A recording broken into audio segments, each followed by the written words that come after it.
क्यों? मेरी ड्यूटी है। तेरा रूप है अद्भुत अचरज, तेरी उत्तम देही, जब कल्याण जगत में आया परम दयाल से। दाता ने मुझको परम दयाल का खिताब दिया है और जगत कल्याण के लिए काम दिया है। मैं अपनी ड्यूटी और अपने फर्ज को जितनी अनुभव या जिंदगी में मेरी समझ में आया, मैं उतना ज्ञान किया। समझ में आई, अपनी ही बात आती। इसलिए राधा स्वामी नाम की पहली सीढ़ी क्या है? राधा स्वामी नाम क्या है ये तो मैं आगे बताऊंगा। उसका अलग देश से क्या है? शारीरिक और मानसिक ब्रह्मचर्य का पालन करना। इसका इलाज क्या है? सबसे पहले ये बच्चों के कैरेक्टर का ख्याल रखो। लड़के और लड़कियों की जिंदगियों को संभालो, ये पहली बात। अगली ऐसा नाम अपार कोई भेद न जाने, जो जाने सो पार बहुल जग में जन्मई। अब वो नाम जो है राधा स्वामी नाम, इसका भेद कहते हैं कोई।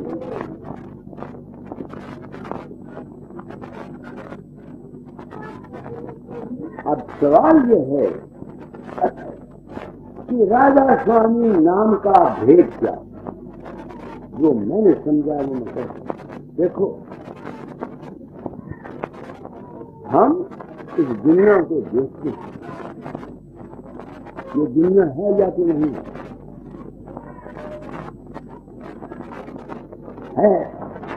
सूरज है, चांद है, सितारे, ये सब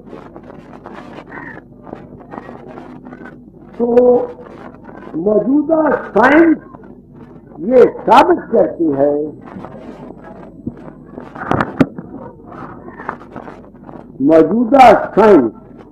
ये साबित करती है कि ये जमीन किसी वक्त सूरज का टुकड़ा है।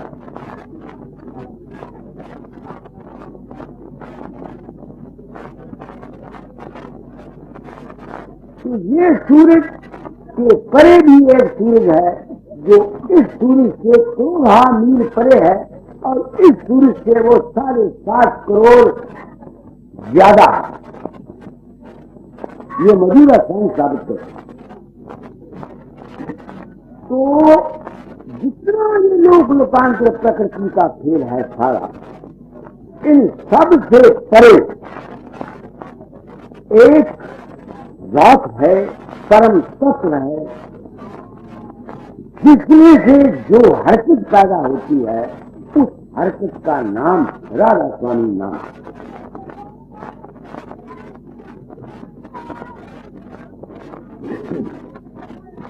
तो जब तक कोई आदमी अपने आप को इस प्रकृति के परे ले जाकर वो जो कर रहा है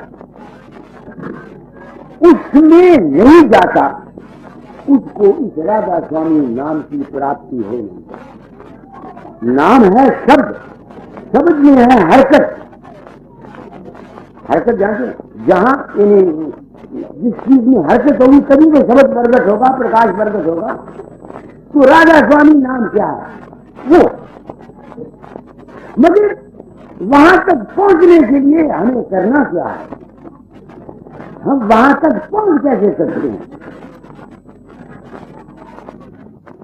तो हमें क्या करना पड़ेगा?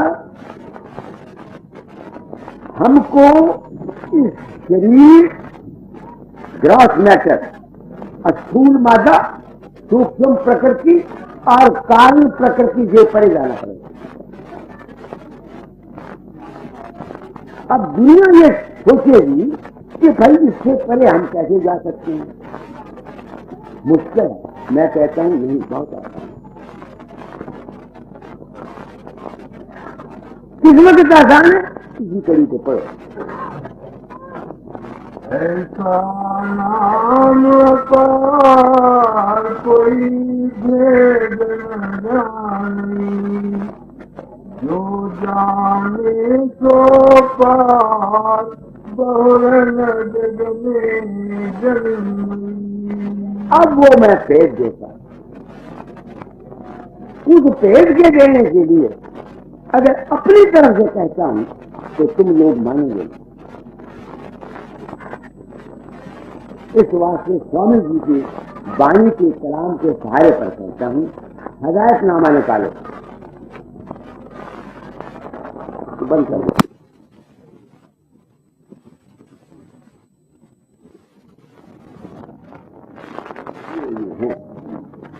क्या इन्होंने जन और जमीन को मौत के हवाले किया हुआ है? ये एक सवाल। मेरे पास कम से कम कितने जो आदमी आते हैं, सभी ये कहते हैं मेरा लड़के का बीमार है, मेरा पोता नहीं हुआ, मेरे घर में फलानी चीज नहीं है, मेरे घर में फलानी चीज नहीं है। सब संसार की वासनाओं को ख्वाहिशात को लेकर के मेरे पास आती है। ये मेरा चेहरा, दुखों से भरी हुई चिट्ठियां मेरे पास आती हैं और सब संसार के दुखों की आपस में मैं सुनता हूं। मैंने भी दादा जाल के चरणों में गया। आप हैरान होंगे, मैंने अपनी जिंदगी में सिर्फ 2 दफा दुनियावी ख्वाहिश की। एक तो मेरी लड़की प्रेम प्यारी के लिए घर नहीं मिलता, एक उस वक्त में दुखी था। आप समझते मेरा मतलब। और एक किसी वक्त मैंने प्रार्थना गाकर देखी, क्योंकि मेरा एक लड़का मर गया था और उस लड़के के मरने के बाद मेरी औरत ने वो उद्यम मचाया 2 साल तक कि घर में सवाए अशांति की और कुछ नहीं। और मेरा जो अपना वातावरण था वही लिए तो मरा या ना मरा, मैं तो खुश था। आप तो सच्ची बात पूछे, लोग लड़के के मरने पर रोते हैं और मैं तुम्हें सच कह रहा हूं कि I felt happy on the death of my son. क्यों? इसको मैं गरीब था, एक लड़की की तारीफ मैं नहीं दे सकता था, मालिक ने मुझ पर बड़ा रहम किया, एक चला गया। नहीं तो मैं शायद आप लोगों के साथ 4 से 20 करता। आप समझते मेरा मतलब, नहीं किसी के कान कट्ठा करके बच्चे का पेट पालता। तो मेरे कहने का भाव ये है, मेरी कामयाबी जिंदगी का राज ये है कि मैंने दुनिया की तरफ अपनी तवज्जो को नहीं दिया, राजी में रजा रहा और वो मालिक मेरा संभाल करता रहता। तो जितने आदमी इस लाइन पर आते हैं, इनमें से शायद कोई आदमी है जो इस राधा स्वामी नाम का लेने का मुस्तहक है। मुस्तहक ही कहाँ है मुझे बताओ तो सही। बात कहना एक और बात है, नाम ले लिया, तुमको 35 साल 40 साल हो गए नाम लिए हुए। मैं पूछना चाहता हूँ, दाताचार्य के शिष्यों को पूछना चाहता हूँ, बाबा सामन सिंह के शिष्यों को पूछना चाहता हूँ, बिहार बाग वालों को पूछना चाहता हूँ, अपने अंतरों में गिरेबान में मुंह डाल के बताओ तुमको क्या मिला है? सारी जिंदगी गुरुओं के पांव की खाक छानते 2000 रुपया देकर के उनके डेरे और धामे तुमने बना दी। तुमको क्या मिला? क्यों नहीं मिला? क्योंकि राधा स्वामी मत के असूल के ऊपर तुम लोग चले नहीं। राधा स्वामी मत का असूल क्या है? जन और जमीन को तकदीर के हवाले करो। क्यों तकदीर के हवाले करो भाई? उसका कारण है, जो कर्म तुमने पिछले जन्म में किए हैं, प्रारब्ध कर्म तुमको अवश्य भोगने पड़ेंगे। न मैं काट सकता हूं और न कोई खुदा मियां काट सकता है। कर्म प्रधान विषम कर रखा, जो 10 पैसों खर्चा है। मगर अगर तुम सत्संग में किसी सत्पुरुष के लगे रहोगे और थोड़ा बहुत साधन करते रहोगे तो वो तुम्हारे कर्म कट जाएंगे। आप पूछोगे कि कर्म कैसे करते हैं? कर्म है क्या? कर्म है वासना। वासना ही तो कर्म होता है महाराज, और तो नहीं होता। सोचो मेरी बात। तो जिस किस्म की वासनाएं तुम्हारे अंतर में जन्म जन्मांतरों से और इस संसार में आ रही हैं, वो तुम्हारे सबकॉन्शियस माइंड में मौजूद है या कि नहीं? तो जिस वक्त तुम अब थोड़ा थोड़ा साधन करते हो, सत्संग करते हो, साधन में बैठते हो कि नहीं, अभ्यास करते हो नहीं, तो पिछले जितने तुम्हारे सबकॉन्शियस माइंड में वासनाएं हैं, वे सारी की सारी तुम्हारे अंदर में फुरती हैं कि नहीं फुरती? तुम्हारे सामने दृश्य आती हैं कि नहीं आती? आते हैं कि नहीं आते? तो अभ्यास करने से, साधन करने से क्या हो जाएगा? वो जो तुम्हारे पिछले सबकॉन्शियस माइंड के बीज रूप में खड़े हुए हैं, वो तुम्हारे अपने अंतर में प्रकट होते रहेंगे और उनके तुम नजारे देखते रहोगे, बुरे भी और अच्छे भी। उससे वो सबकॉन्शियस माइंड के जो तुम्हारे कर्म हैं, वो साधन अवस्था में और स्वप्न अवस्था में खत्म हो जाएंगे। बात आपकी समझ में आए ना?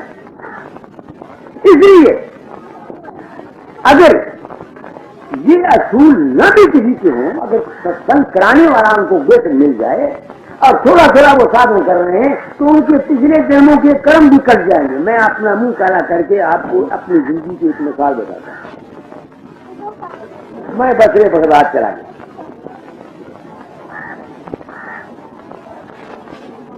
वहां रात के वक्त में स्वप्न में मैंने एक स्त्री के ऐसी के साथ भोग किया जो हमारे गांव के ब्राह्मणों के खानदान में ऊंट गिनी जाती। जब मैं सुबह उठा, परमात्मा जानता है, मैंने अपने सिर पीट लिया, छाती पीट ली, रोया, पीटा, मैंने क्या किया, मगर मेरे बस की कोई बात थी नहीं थी ना। मैंने चिट्ठी गाता दयाल को लिखी कि मेरे साथ ये हुआ, मैं महापापी हूँ, महाकुटिल हूँ।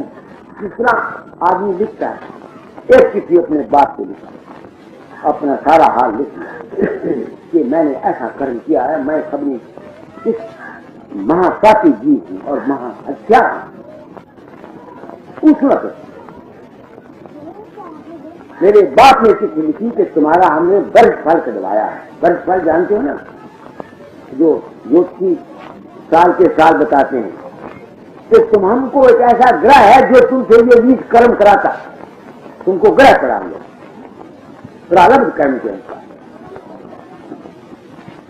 दादा जान ने लिखा, फकीर प्रारब्ध कर्म खा, तुम अभ्यास करते हो, सत्संग करते हो, मानव का नाम लेते हो, इसलिए वो जो कर्म था वो जागृत की बजाय तुम्हारा सपन में करते हो। समझ रहे हो? तो साधन करने वाले को अगर बुरे कर्म करते हैं तो अच्छे भी कर जाते हैं। कई आदमियों को देखो ना, स्वप्न में या अभ्यास में अच्छे अच्छे दृश्य नजर आते हैं, बड़ी बड़ी प्रसन्न होते हैं कि नहीं होते? तो जो शख्स भी थोड़ा थोड़ा साधन करता रहेगा, अगर तुम्हारा मन नहीं भी जमता, कोई खास बात है, साधन मत छोड़ो। मेरी बात को समझते हो कि नहीं? ये जन्म जन्मांतरों के मैल हैं हमारे ऊपर चढ़े हुए, जन्म जन्मांतरों के हमारे अंदर में मैल चढ़े हुए हैं। तो साधन करने से तुम्हारे पिछले जन्मों के जो कर्म है ये कट जाएंगे। समझ गए मेरी बात को कि नहीं समझ नहीं आई? मैं अपना मुंह काला करके संसार के हित के लिए प्रकट हुआ हूं। मुझे आप लोगों से मान लेने की जरूरत नहीं है, जन्म में पड़ेगा मान। कैसा मान? दूसरी मिसाल बताता हूं, सुनिए। मेरी स्त्री को जब नाम मिला, दाता दयाल ने लाहौर में दिया, तो जिस वक्त वो अभ्यास करती उसको अंदर में डर लगा करता, रानी शक्लें उसकी सामने आया करती। 5-4 महीने उसने किया तो वो डर जाया करे। मैंने कहा था बोले खाता था, कहा तो बोलो अभ्यास अभी अभ्यास करो, इसके प्रारंभ कर्म ऐसे हैं, तुम समझते मेरा मतलब नहीं। क्योंकि जिस दिन राजा ने नाम दिया था उसको, मैं नहीं था, तो मैंने अपने पिता से बोला कि मेरी स्त्री को वहां से नाम दिलवा के लाहौर से फिर आना। तो मेरे पिताजी ने मुझे कहा कि दादा जा ने पहले तो इनकार किया, मगर क्योंकि वो मेरे पर प्रेम करते थे, मैं उनका ऐसा नहीं पूछ सकता, उन्होंने कोई नहीं शेयर कर दिया मेरी स्त्री को। तो जिस वक्त मेरे बाप ने कहा उनको इनिशिएट किया, उस वक्त दादा जाल को इतना बुखार चढ़ा, मेरे पिता कहने लगे कम से कम हमने 8 रजाइयां उनके ऊपर दी, वहां 8 रजाइयां सर्दी की वजह से। दूसरे दिन वो अच्छे हो गए, तो मैंने छोड़ दिया। अब उसका नतीजा क्या है, उसने फिर अभ्यास नहीं किया। अब वो 2 साल से बीमार है। सच कहूंगा तुम मानोगे नहीं। देखो, दाता ज्ञान की पाठदार आदर्श के ख्याल से तो वो अजर और अमर और अविनाशी है। ये नाम दान उस वक्त दिया था जिस वक्त दादा जाल साधु रसाले के एडिटर थे।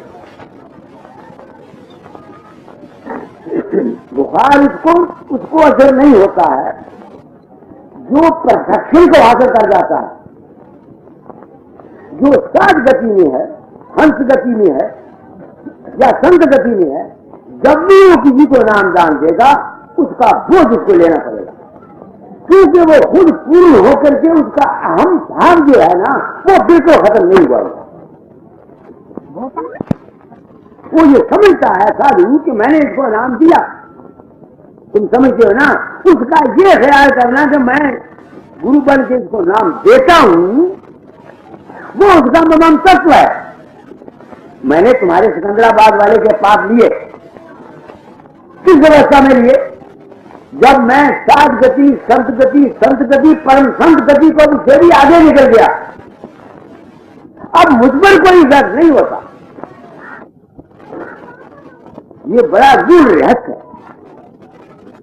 इस वास्ते परम संत की गति कुछ और चीज है।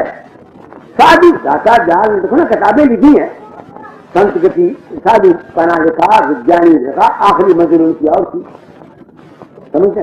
तो हर एक आदमी जो भी संत गुजरा है, तुम कहो कि कोई आज संत है या कोई था, ये जितनी बातें हैं ये सब शिष्यों की बनाई हुई है। जो परम संत है वो इस दुनिया में क्यों आने लगा? जो भी यहाँ आया वो सब अपने किसी कर्म के अनुसार आया, वो यहाँ आकर के पूर्ण होता है। जो पूर्ण है वो यहाँ क्यों आएगा? ये तो रोज रुझान बात है। अब मेरे भाग को आपने समझा कि नहीं समझ में आई है? इस किताब में पढ़िए, वहां लिखा हुआ है गुरु में गुनाहगार अति भारी, ऐसे है नहीं, छोड़ दीजिए। इन शब्द है कि नहीं, ये शब्द किसका है? या स्वामी जी का है या हजूर महाराज का है। दोनों रचने थी ना पानी बेचने वाले, और तो कोई नहीं था। तो अगर हजूर महाराज के दिल में जिन्होंने बाणी रखी है अपने सत्य का इल्म ना होता तो वो ये बाणी कैसे रख सकते थे, गुरु में गुनाहगार अति भारी? दुनिया ने गुरु के रूप को नहीं समझा। अज्ञान की भक्ति हमेशा दुखदायी होती है।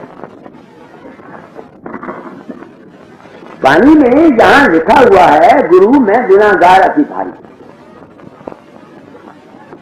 इसको बंद कर दो, जब पढ़ के सुना दो। कोई भी ऐसा नहीं, संत हो, पीर हो, मैं हूं, कोई हो, जो ये कह सकता हो तो मुझ में नुक्स नहीं। जीव का नाम ही त्रुटिपूर्ण है। बात मैं बिल्कुल सच्ची कह रहा हूं। दुनिया मेरी बात को समझ के बस हाँ ये सुनाइए, निकला कि नहीं?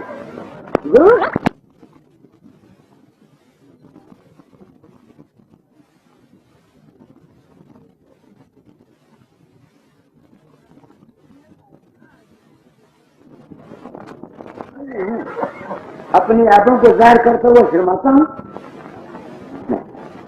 बिल्कुल नहीं शर्माता। पब्लिकली क्या देता? क्यों? मुझे आप लोगों से मान प्रतिष्ठा नहीं लेनी है, मुझे इसकी जरूरत नहीं है कि तुम लोग मुझे गुरु मानो। मैं तो गुरु नहीं हूँ, गुरु तो आइडिया और आदर्श का नाम है, गुरु तो सत्य विचार ज्ञान इस है। तो मैं कह रहा था आप लोगों को कि अगर हम में ये ऐब है तो कैसे तुम्हारे जाएंगे?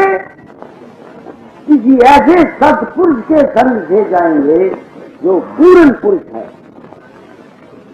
उसके दर्शन से, उसकी अभिलाषा, उसके सोसाइटी से, उसके साथ प्रेम करना, ये ऐप तुम्हारे स्वाभाविक तौर से निकल जाती है।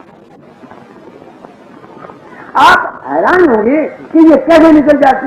मैं कहता हूं निकल जाती। एक तो मेरा जिंदगी का चेहरा है, मेरे जैसा भी वो गंदा और पतित आदमी था दुनिया में होगा कोई? मैं आपको एक वाक्य सुनाता हूं लाहौर का। मैं बड़ा गंदा इंसान था और अब भी वो गंदगी तो धुल गई। जिस तरह थोड़ा हो जाता है आदमी को, तो थोड़ा तो ठीक हो जाता है, मगर थोड़े का निशान मौजूद रहता है। पता लगता है जहां भी ऐसे जख्म हो जाएगा, वो निशान अब तक भी मेरे मन पर मौजूद हैं। ये कैसे जाती हैं? साधन और अभ्यास से, और अपने आप को धोखा न देने, सच्चा बने, कन्फेशन करो। जो तुमने गलतियां खाई हैं उसको कन्फेस करो। पापों के दूर करने का वाहिद राज क्या है? कन्फेशन। दुनिया कहती है क्या हमारे कन्फेस करने से हमारे कर्म कट जाते हैं? दुनिया कई मजाक करती है, मैं कहता हूं दीवानों कट जाती है। कैसे? तुमने कोई नई बात खुशी की किसी से सुनी, अब वो तुम्हारे अंदर मौजूद है, तुम जोश में हो, खुश हो, प्रफुल्लित हो, तो तुम्हारा जी करता किसी को कह दे। जिस वक्त तुम उस बात को दुनिया को बता जाओगे, तुम्हारे अंदर वो जो नई खबर के सुनने से खुशी और एक उत्साह पैदा हुआ था वो खत्म हो जाएगा। खत्म हो जाएगा, नहीं हो जाएगा? वो अच्छी बात थी। इसी तरह से एक आदमी ने एक बुराई की है, गलती की है, वो रिपेंट करता है, अफसोस करता है, उसको फील करता है, उसकी रिपेंटेंस, उसकी फीलिंग के अंदर से उसके जो भाव और जज्बात हैं वो वॉश आउट हो जाएंगे और वो हल्का हो जाएगा। जिस तरह से एक खबर देने वाले के भाव जो था वो हल्का हो जाएगा। जो बात साफ है या कि नहीं है? इसलिए अगर तुम अपने इतना हौसला नहीं करते कि तुम अपने ऐबों को पब्लिक में जाहिर कर सको, मत करो।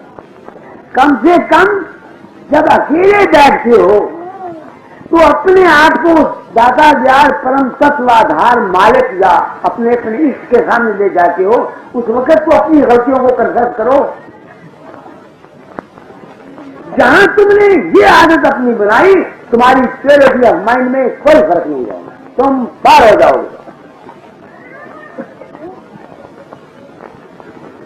जो लॉजिकल है या नहीं, कोई अनलॉजिकल तो नहीं है। तुम दुनिया को नहीं बता सकते, मत बताओ, कोई बात नहीं।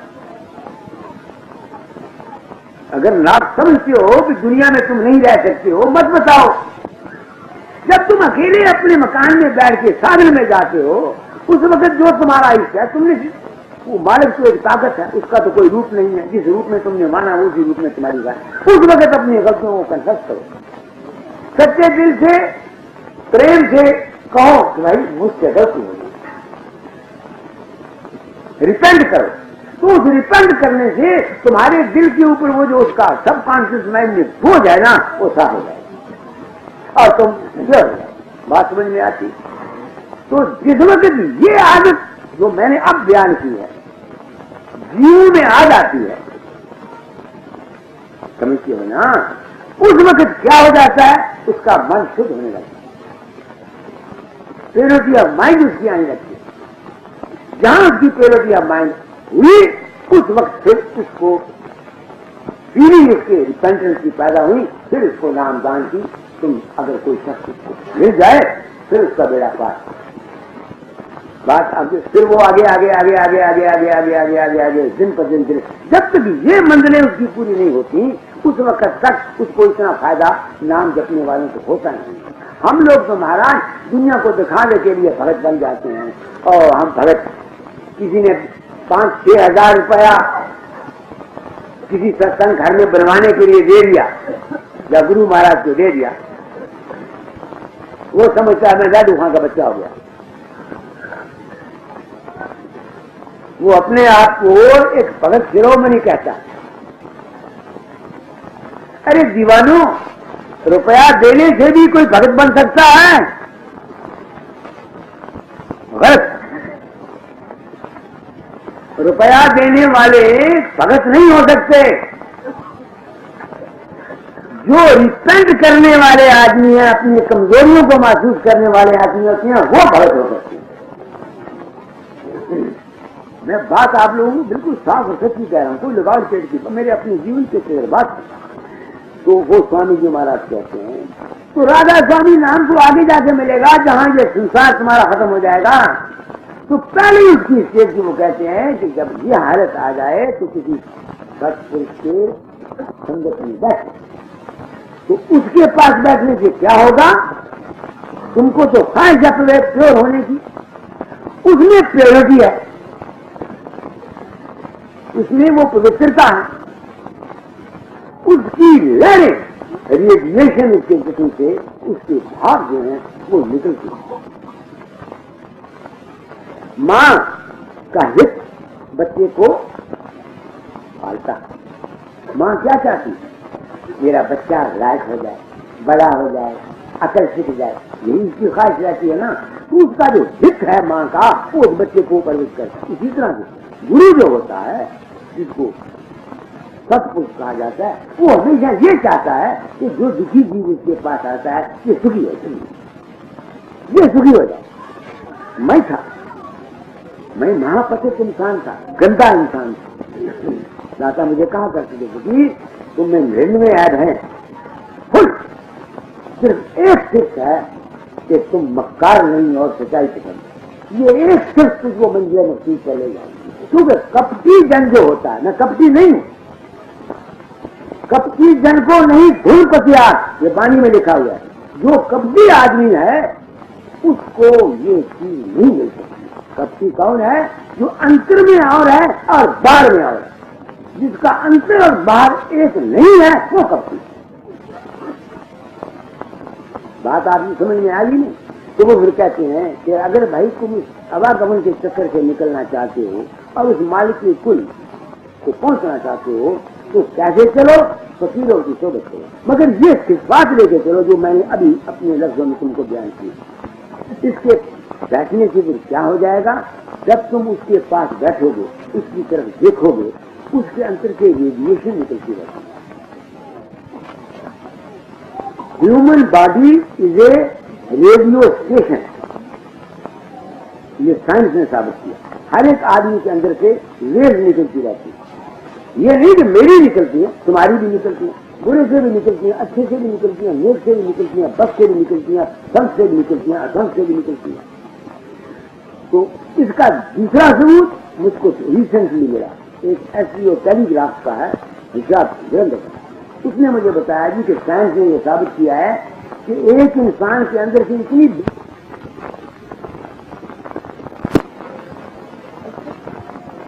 खारी निकलती है। ये बिजली ग्रास मैटर की है, वो सूक्ष्म होती है। इसलिए सत्पुरुषों का सत्संग मैं सभी को वह करता हूँ, मेरे लेख आपने पढ़े हैं, कई जगह मैं कहा करता हूँ महात्माओं को, क्या महात्माओं, अगर तुमने ये सत्संग कराने का काम और नामदान का सिलसिला या गुरुवाई इस ख्याल से की है कि तुम्हारा डेरा कायम रहे, तुमको कोई जाती गर्ज हो या और तुम्हारा अपना अमली जीवन ठीक नहीं है, तो तुम्हारी रेडिएशन से कोई कर नहीं सकता, सब डूब जाएंगे, एक भी नहीं करेगा। समझते हो अनंत यार, आप लोग सत्संग कराते हैं, मैं सत्संग कराने वालों को कह रहा हूं कि अगर तुम लोग खुद प्रैक्टिकल नहीं हो, तुम्हारी जिंदगियों से हजार जीवों का नुकसान हो जाएगा। मेरे नाम दाता दयाल ने खत लिखा था बसरे में, वहां लिखते हैं फकीर आहिस्ता हराम बल्कि मखराम के पाए तुआ जान हजार। ऐ फकीर आहिस्ता चल बल्कि ना चल, क्योंकि तेरे पांव के नीचे हजार हाथ जाने। तो हम लोग महात्मा बनकर दुनिया को उपदेश करते हैं, अगर हमारी जिंदगी बता के खुद प्रैक्टिकल नहीं है, अमल नहीं है, हम खुद निर्मल बुद्धि चित्त हमारा नहीं है, तो तुम लोग जो हम पर अपने अज्ञा, तुम्हें मेरा क्या देता? तुमको क्या पता है मैं बदमाश हूं कि चोर हूं कि डाकू हूं कि ठग हूं? क्या पता तुमको मेरी जाहिरी शक्ल सूरत दाढ़ी को देखोगे, मैंने बढ़ाई हुई है, सिर पर टोपी रखी हुई है, या 5-10 केले काट के मैंने इकट्ठे किए हुए, वो मेरे नाम का प्रोपेगेंडा करके फिरते हैं कि मैं संत हूं। आपको क्या पता है कि मैं कैसा हूं? तो अगर आप मेरी संगत करोगे तो जैसा मैं हूं मेरे असरात आप में जाएंगे, जाएंगे ये नहीं जाएंगे। तो अगर मैंने ये गुरुवाई को, इस काम को किसी जाति गरज, किसी जाति मान, किसी जाति इज्जत, किसी जाति भाव के लिए किया है, तो मैं तो तुम्हारी जिंदगी के साथ खेल रहा हूं। I am the worst criminal ever born out this earth. मैं तो आपकी जिंदगी के साथ खेल रहा हूं, क्योंकि रेडिएशन का असली काम करता है। करता है कि नहीं करता? एक औरत है, वो आप बदचलन है, समझते हो कि नहीं? उसका करैक्टर ठीक नहीं। वो लड़की अपनी गुड़िया कहती है कि नेक बन वो बनेगी, उसने दूध भी उसका पिया हुआ है। तुम समझते हो नहीं? उसका वो खून है। कैसे उम्मीद कर सकते हो कि वो लड़की जो है या उसका औलाद जो है वो नेक बनेगी? इस वास्ते सबसे जरूरी चीज ये है कि इंसान अपनी